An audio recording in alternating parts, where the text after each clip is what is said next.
ಅಮ್ಮ, ನೀನಾಗಿ ಕೊಟ್ಟಿರೋ ಪ್ಲಾನು ತುಂಬ ಚೆನ್ನಾಗಿ ವರ್ಕ್ ಆಯಿತು. ಅವಳಂತೂ ಒಡವೆ ದುಡ್ಡು ಎಲ್ಲನೂ ಎತ್ಕೊಂಡು ಬಂದವಳೆ ಅಮ್ಮ. ನೋಡು, ನೀನು ಹೇಳಿದ ಪ್ರಕಾರನೇ ಎಲ್ಲ ಆಗ್ಬಿಟ್ರೆ ನಾವಂತೂ ಕಾಲ ಮೇಲೆ ಕಾಲು ಹಾಕೊಂಡು ಕುಂತ್ಕೊಂಡು ಜೀವನ ಮಾಡ್ಬೋದು ಅಮ್ಮ. ನಾವಂತೂ ಫುಲ್ಲು ಖುಷಿಯಾಗಿರ್ಬೋದು ಅಮ್ಮ, ನಾವಂತೂ. ಅದಕ್ಕೆ ನಾನು ನಿನ್ಗೆ ಹೇಳಿದ್ದು, ಚಿನ್ನದ ಮೊಟ್ಟೆ ಇಕ್ಕ ಕೋಳಿ ಅದು, ತಲೆ ಕೆಡಿಸ್ಕೋಬೇಡ, ಅವಳನ್ನೇ ಮದುವೆ ಆಗು ಅಂತ. ಹೆಂಗಿದ್ರೇನು ಏನು ಮಾಡ್ಕೊಂಡ್ರೆ ಏನು, ಅವಳನ್ನ ಸ್ವಲ್ಪ ನೈಸ್ ಮಾಡ್ಕೊಂಡು ಇದು ಮಾಡು. ಇನ್ನೂ ಇಷ್ಟೇ ಅಲ್ಲ, ಇನ್ನೂ ದೊಡ್ಡ ಆಸ್ತಿನೇ ಬರ್ಬೇಕು ಅವ್ರಿಗೆ, ಸರಿನಾ? ದೊಡ್ಡ ಮಟ್ಟದ ಆಸ್ತಿ ಬರ್ಬೇಕು ನಮಗೆ. ಅಷ್ಟು ಆಸ್ತಿನಲ್ಲಿ ಅರ್ಧ ಆಸ್ತಿ ನಿನ್ನ ಹುಡುಗಿಗೆ ಬರ್ತೈತೆ, ರಮ್ಯುಂಗೆ, ಸರಿನಾ? ಮರಿಬೇಡ ಅದನ್ನು. ಹೆಂಗಾದರೂ ಮಾಡಿ ಎಲ್ಲ ನಮಗೆ ಕೈವಶ ಮಾಡ್ಕೋಬೇಕು, ಆಮೇಲೆ ನೋಡೋಣ. ಈಗ ನೋಡು, ಅವಳು ಯಾವಾಗೂ ನಮ್ಮ ಮಾತೆ ಕೇಳ್ತಾಳೆ, ಆಸ್ತಿ ಸಹ ಕೇಳಿದ್ಲು, ನಿನಗೂ ಗೊತ್ತಲ್ವಾ? ಹ್ಞೂ ಅಮ್ಮ, ನನಗೂ ಚೆನ್ನಾಗಿ ಗೊತ್ತು ಬಿಡು. ಅವಳು ನನಗೋಸ್ಕರ ಏನು ಬೇಕಾದರೂ ಮಾಡ್ತಾಳೆ, ಅಷ್ಟೊಂದು ತಲೆ ಕೆಡ್ಸ್ಕೊಂಡು ಬಿಟ್ಟವಳೆ. ಅದು ಒಂದು 3/4 ಕೆಜಿ ಒಡವೆ ಐತಮ್ಮ. ಹಾಗೆ ಒಂದು 5 ಲಕ್ಷ ರೂಪಾಯಿ ದುಡ್ಡು ತಗೊಂಡು ಬಂದವಳೆ. ಆ 3/4 ಕೆಜಿನೂ 5 ಲಕ್ಷ ರೂಪಾಯಿ ಎಲ್ಲನೂ ಕೊಟ್ಬಿಟ್ಟು ಒಂದು ಭರ್ಜರಿ ಕಾರ್ ತಗೊಳ್ಳೋದು, ಮನೆ ತಗೊಳ್ಳೋದು ಏನಾದರೂ ಮಾಡಬೇಕಮ್ಮ. ಎಷ್ಟು ದಿನ ಅಂತ ಹೇಳ್ಬಿಟ್ಟು ಈ ಬಾಡಿಗೆ ರೆಂಟು ಫ್ಲಾಟು ಅದು ಇದು ಅಂತ ಇರೋದು ಹೇಳು. ನಾವು ಸ್ವಂತ ಏನಾದರೂ ಮಾಡ್ಕೋಬೇಕಲ್ವೇನಮ್ಮ? ಚಿನ್ನದ ಮೊಟ್ಟೆ ಇಕ್ಕೋ, ನಿನ್ನ ಹುಡುಗಿನೇ ಇರಬೇಕಾದ್ರೆ ಯಾಕೆ? ಸಿಕ್ತತೆ ನೋಡ್ತಾ ಇರು, ಜಸ್ಟ್ ಮನೆ ಯಾಕೆ, ಬಂಗ್ಲೆನೇ ಸಿಕ್ತೈತೆ ನಮಗೆ. ಹ್ಞೂ ನಾನು ಅದಕ್ಕೇನೆ ಕಾಯ್ತಾ ಇದ್ದೀನಿ. ನಮಗೂ ಸಿಗ್ಬೇಕಾಗಿರೋದೆಲ್ಲ ಸಿಗ್ಬೇಕಲ್ವಾ ಅಮ್ಮ. ಅವಳಂತೂ ಹುಟ್ಟು ಸೋಂಬೇರಿ, ಹಂಗೇನೇನೆ ದೊಡ್ಡ ಪೆದ್ದಿ, ಆರಾಮಾಗೆ ಮಲ್ಕೊಂಡವಳು ನಾನು. ಅವಳಿಗೆ ಸ್ವಲ್ಪನೂ ನೋವಾಗೋ ಥರ ನೀನು ನಡ್ಕೋಬೇಡ. ಅವಳಿಗೇನಾದ್ರು ಸ್ವಲ್ಪ ನೋವಾಯಿತು ಅಂತ ಹೇಳಿದ್ರೆ ಅವಳು ಇಲ್ಲಿಂದ ಎಸ್ಕೇಪ್ ಆಗಿಬಿಡ್ತಾಳೆ. ಆಮೇಲೆ ನಮಗೆ ಬರೋ ಲಾಭ ಎಲ್ಲ ಹೊಟ್ಟೋಗ್ಬಿಡ್ತೈತೆ. ಅವಳಿಗೆ ಏನು ಮಾಡಿದ್ರು, ಹೆಂಗೆ ಎಗ್ರಾಡಿದ್ರು ಸುಮ್ಮನೆ ನಮ್ಮದು ಅಂತ ನಮ್ಮ ಹೆಸ್ರಿಗೆ ಬರೋ ತನಕನೂ ಎಲ್ಲ ಸಹಿಸ್ಕೊಂಡು ನೀನು ಬಾಯಿ ಮುಚ್ಕೊಂಡು ಇರಬೇಕು ನೀನು, ಸರಿನಾ? ಸರಿ ಅಮ್ಮ, ಆಯಿತು. ನಮ್ಮ ಹೆಸ್ರಿಗೆ ಬಂದ ಮೇಲೆ ಆಮೇಲೆ ಬೇಕಾದರೆ ಏನೋ ಒಂದು ಯೋಚನೆ ಮಾಡೋಣ. ಅಲ್ಲಿ ತನಕ ನೀನು ಬೇರೆ ಥರ ಏನು ಯೋಚನೆ ಮಾಡೋಕ್ಕೆ ಹೋಗ್ಬೇಡ, ಸರಿನಾ?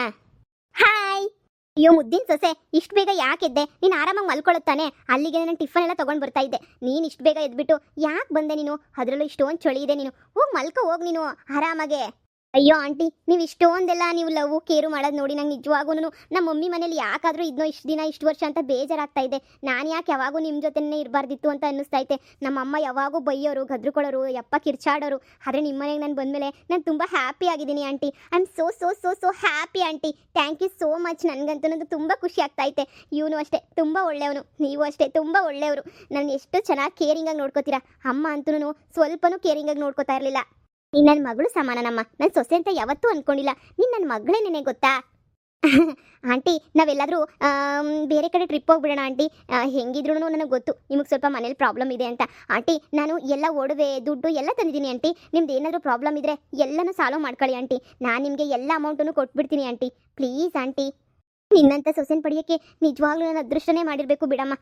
ನೋಡು, ಎಂಥ ಒಳ್ಳೆ ಸೊಸೆ ನೀನಂತೂ, ನನ್ನ ಮುದ್ದಿನ ಸೊಸೆ. ನನ್ನ ಕಷ್ಟನ ಎಷ್ಟು ಚೆನ್ನಾಗಿ ಅರ್ಥ ಮಾಡ್ಕೋತೀಯ ನೀನಂತೂ. ನಮಗೆಲ್ಲ ನೀನು ಒಡವೆ ಆಸ್ತಿ ಎಲ್ಲ ಏನೂ ಬೇಕಾಗೇ ಇರಲಿಲ್ಲ. ಆದರೆ ನೀನೇನೇ ಅದು ಇದು ಅಂತ ಹೇಳ್ಬಿಟ್ಟು ಕೊಡ್ತೀನಿ ಮಾಡ್ತೀನಿ ಅಂತ ಹೇಳ್ತಿರೋದಕ್ಕೆ ನಾನು ಹ್ಞೂ ಅಂತ ಇದ್ದೀನಿ ಅಷ್ಟೇನೆ. ನೋಡೋಣ ಬಿಡಮ್ಮ, ನಮಗೆ ಕಷ್ಟ ಅಂತ ಹೇಳಿದ್ರೆ ನಾನಂತೂ ಇಸ್ಕೊಂತೀನಿ. ನಿನ್ನ ದುಡ್ಡಾದ್ರೇನು ನಮ್ಮ ದುಡ್ಡಾದ್ರೇನು ಇಬ್ಬರು ದುಡ್ಡು ಒಂದೇ ಅಲ್ವಾ?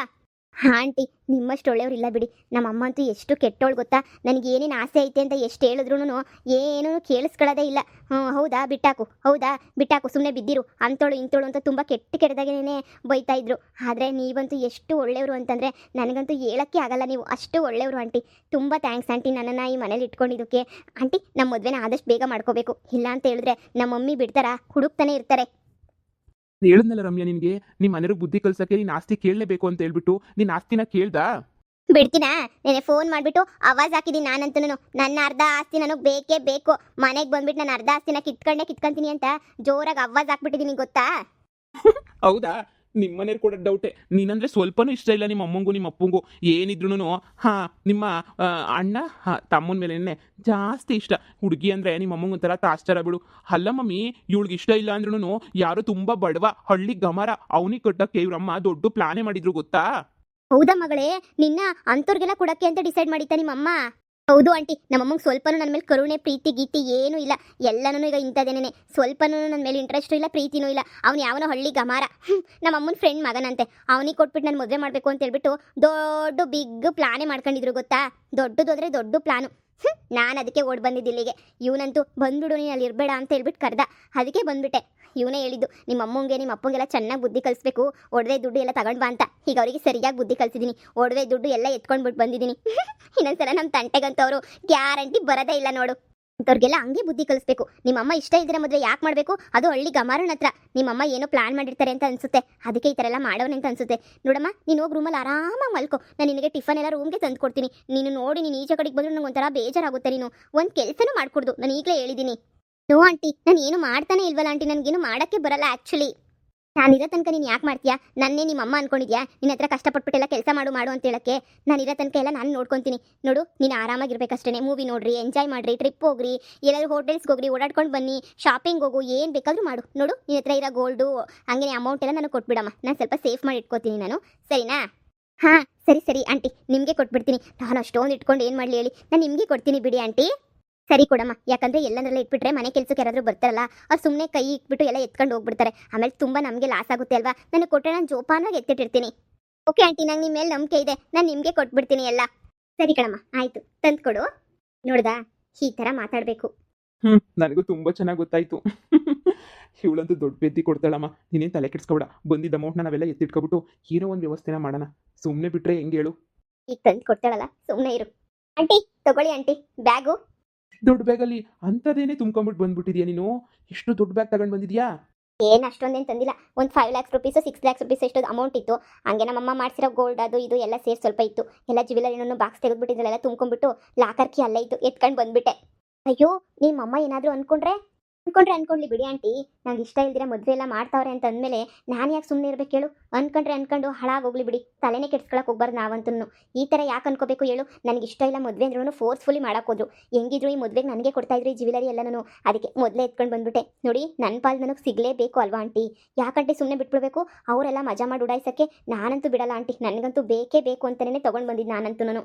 ಒಳ್ಳೆ ಕೆಲಸನೇ ಮಾಡಿದ್ಯಾ ನೀನಂತೂ. ಅಪ್ಪ ಸದ್ಯ ಬಿಡು, ಕೊಡು, ನಾನೆಲ್ಲ ಎತ್ತಿಟ್ಟಿರ್ತೀನಿ. ನಿಮ್ಗೇನಾದರೂ ಬೇಕಾದಾಗ ಕೇಳು, ನಾನು ಕೊಡ್ತೀನಿ. ಆಂಟಿ, ಇದೇನು ದೊಡ್ಡ ಲೆಕ್ಕ ಅಲ್ಲ, ಇದೇನು ದೊಡ್ಡ ಅಮೌಂಟೂ ಅಲ್ಲ. ನೀವು ಇಟ್ಕೊಳ್ಳಿ, ನನಗೆ ಬೇಕಾದಾಗ ನಾನು ಕೇಳ್ತೀನಿ, ನೀವು ಬೇಕಾದ್ರೆ ಬಳಸ್ಕೊಳ್ಳಿ ಆಂಟಿ. ನೀವು ಪಾಪ ಕಷ್ಟ ಅದು ಇದು ಅಂತ ಹೇಳಿದ್ರಿ, ನೀವೆಲ್ಲ ಕಷ್ಟಪಡೋದು ನನಗೆ ನೋಡೋಕ್ಕೆ ಆಗ್ತಾ ಇಲ್ಲ. ನಮ್ಮ ಮನೆಗೇನು ತುಂಬ ದುಡ್ಡಿದೆ ಆಂಟಿ, ನಿಮ್ಮ ಮನೆ ಅಷ್ಟೇನಲ್ಲ, ನಮ್ಮ ಮನೆಗೆ ಏನೇನು ಬೇಕೋ ಖರ್ಚಿಗೆ ದುಡ್ಡು ಎಲ್ಲ ತುಂಬ ಇದೆ. ಅದಕ್ಕೇನೆ ನೀವು ಅದ್ರ ಬಗ್ಗೆ ಯೋಚನೆ ಮಾಡಿಬಿಡಿ, ಇದನ್ನು ತಗೊಂಡು ಎತ್ತಿಕ್ಬಿಡಿ ನೀವು. ನೀನು ಎಷ್ಟು ಒಳ್ಳೆಯವಳು ರಮ್ಯಾ. ನಿನ್ನಂತವಳನ್ನ ಪಡೆಯಕ್ಕೆ ನಾನು ನಿಜವಾಗ್ಲೂ ಪುಣ್ಯನೇ ಮಾಡಿದ್ದೆ. ನೀನು ತುಂಬ ಒಳ್ಳೆಯವಳು ಬಿಡು. ನನಗಂತೂ ನೀನು ತುಂಬನೇ ನೀನು ಇಷ್ಟ ಆಗೋಗ್ಬಿಟ್ಟೆ. ನಮ್ಮ ಅಮ್ಮನ ಕಷ್ಟ, ನಮ್ಮ ಮನೆ ಕಷ್ಟ ಎಲ್ಲನೂ ಎಷ್ಟು ಅರ್ಥ ಮಾಡ್ಕೋತೀಯ ನೀನಂತೂ. ಬಿಡು, ನಿಮ್ಮ ಆಸ್ತಿ ಏನಾದರೂ ನಮಗೂ ಬಂದ್ಬಿಟ್ಟು ಈ ಒಡವೆ ದುಡ್ಡೆಲ್ಲ ಇದ್ದರೆ ನಾನು ನೀನು ಅಮ್ಮ ಎಲ್ಲನೂ ಅಪ್ಪ ರಾಣಿ ಥರ ರಾಜನ ಥರ ಇಲ್ಲೇನೇ ಬಾಳ್ಮೆ ಮಾಡ್ಬೋದು. ಇದಕ್ಕಿನ್ನೂ ದೊಡ್ಡದಿನ ಏನೈತೆ ಹೇಳು ಅಲ್ವಾ? ನೋಡು, ನೀನು ಆರಾಮಾಗಿರು, ತಲೆನೇನೆ ಕೆಡ್ಸ್ಕೊಳಕ್ಕೆ ಹೋಗ್ಬೇಡ. ನಿನ್ನ ರಾಣಿ ಥರ ನೋಡ್ಕೊಳ್ಳೋ ಜವಾಬ್ದಾರಿ ನಂದು, ನಮ್ಮಮ್ಮಂದು. ನಮ್ಮಮ್ಮ ಎಷ್ಟು ಒಳ್ಳೇದು ಅಂತ ನೀನು ನೋಡಿದ್ಯಾ ತಾನೇ? ನಮ್ಮಮ್ಮನ ಒಳ್ಳೆತನನ ನಮ್ಮಮ್ಮ ಇನ್ನೂ ನಿನ್ನ ಚೆನ್ನಾಗಿ ನೋಡ್ಕೋತೈತೆ, ಸರಿನಾ? ಆ ಮನೆಗೆ ಹೋಗಿ ನರ್ಕ ಪಡೋದಕ್ಕಿಂತ ಈ ಮನೇಲಿ ನೀನು ಆರಾಮಾಗಿರು. ನಿಮ್ಮ ಅಮ್ಮರು ಏನೇನೋ ಕತೆ ಕಟ್ಬಿಟ್ಟು ನಿನ್ನ ಕರ್ಕೊಂಡು ಹೋಗೋಕ್ಕೆ ಪ್ರಯತ್ನ ಪಡ್ತಾರೆ, ಹಾಗೆ ಹಿಂಗೆ ಅಂತ ಹೇಳ್ಬಿಟ್ಟು ಏನೇನೋ ನಂಬಕ್ಕೆ ಪ್ರಯತ್ನ ಪಡ್ತಾರೆ. ನಂಬಿಸ್ತಾರೆ ನೀನು ನಂಬಕ್ಕೆ ಹೋಗ್ಬೇಡ. ಯಾವಾಗೂ ನನ್ನ ಜೊತೆ ನಮ್ಮ ಅಮ್ಮನ ಜೊತೆನೇ ಇರು. ನಾವು ನಿನ್ನ ಇಷ್ಟು ಚೆನ್ನಾಗಿ ನೋಡ್ಕೊತಿದ್ದೀವಲ್ವಾ, ಇನ್ನು ಮುಂದಿನೂ ಹಂಗೆ ನೋಡ್ಕೋತೀವಿ. ಅಯ್ಯೋ, ಅದನ್ನೆಲ್ಲ ನೀನು ಹೇಳ್ಬೇಕಾ? ನೀವು ನೋಡ್ಕೊಳ್ಳೋದು ನೋಡ್ರೆ ನನಗೆ ಗೊತ್ತಾಗಲ್ವಾ? Thank you so much. ಸರಿ ಕಣಮ್ಮ, ಒಳಗಡೆ ನಾನು ಜೋಪಾನಾಗಿ ಎತ್ತಿಟ್ಬಿಟ್ಟು ಬರ್ತೀನಿ ಇದನ್ನ, ಸರಿನಾ? ಸರಿ ಆಂಟಿ, ಆಯಿತು. ನೀನು ಮನೆಗಿರೋದು ನಿನಗೂ ಖುಷಿ, ನನಗೂ ಖುಷಿ. ಆದಷ್ಟು ಬೇಗ ನಮ್ಮ ಮದುವೆ ಮಾಡ್ಕೊಬಿಡೋಣ. ಹಾಂ, ಆದಷ್ಟು ಬೇಗನೆ ಮದುವೆ ಮಾಡ್ಕೊಳ್ಳೋಣ. ನಮ್ಮಮ್ಮ ಅವ್ನು ಯಾವನಿಗೋ ಕೊಟ್ಟು ಮದುವೆ ಮಾಡಬೇಕು ಅಂತ ಡಿಸೈಡ್ ಮಾಡಿಬಿಟ್ಟಿತ್ತು. ಸದ್ಯ ಇಲ್ಲಿಗೆ ಬಂದು ಒಳ್ಳೆ ಕೆಲಸನೇ ಮಾಡಿದೆ. ಈಗಲ್ಲ ಎಂಗೇಜ್ಮೆಂಟು ಕ್ಯಾನ್ಸಲ್ಲು. ಒಳ್ಳೆ ಕೆಲಸನೇ ಮಾಡಿದ್ಯಾ ಬಿಡು. ಇನ್ನು ನಿಮ್ಮ ಅಮ್ಮ ಅಲ್ಲಿ ಬಾಯಿ ಬಿಡ್ಕೊತಾ ಇರ್ತಾರೆ. ಆ ಹಳ್ಳಿ ಗಮರನ್ನ ಮದುವೆ ಮಾಡ್ಕೊಳ್ಳೋ ಅಂತ ಕರ್ಮ ನನಗೇನು ಬಂದೈತೆ ಹೇಳು? ಆ ಕಿತ್ತೋಗಿರೋ ಹಳ್ಳಿ ಗಮರನ್ನ ನಾನು ಮದುವೆ ಮಾಡ್ಕೋಬೇಕಾ? ಸಾಧ್ಯನೇ ಇಲ್ಲ. ಅದಕ್ಕೆ ಓಡ್ ಬಂದಿದ್ದಲ್ವಾ. ಸರಿ, ಇವತ್ತು ಯಾವ್ದಾದ್ರು ಮೂವಿಗೆ ಹೋಗೋಣ, ಮ್ಯಾಕ್ಸ್ ಮೂವಿಗೆ ಹೋಗೋಣ. ಆಯಿತು, ಬಾ ಹೋಗೋಣ.